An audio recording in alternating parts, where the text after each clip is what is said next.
Hi guys, this video is for those of you who look at these assignments and think, oh, there's too much typing, I can't do it. So here's how you use voice typing. We're going to go down to our status bar down here, and we click here, go to settings, that's the little gear. I'm going to search for voice typing. And voice typing comes up right here, perfect. And then they call it something different here. They call it dictation, but we're gonna, here. So here's a microphone, and look, it just typed right there. And I can click on the next box, and then I'll say something.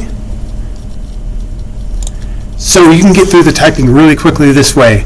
Let me know if this helps you. See you soon.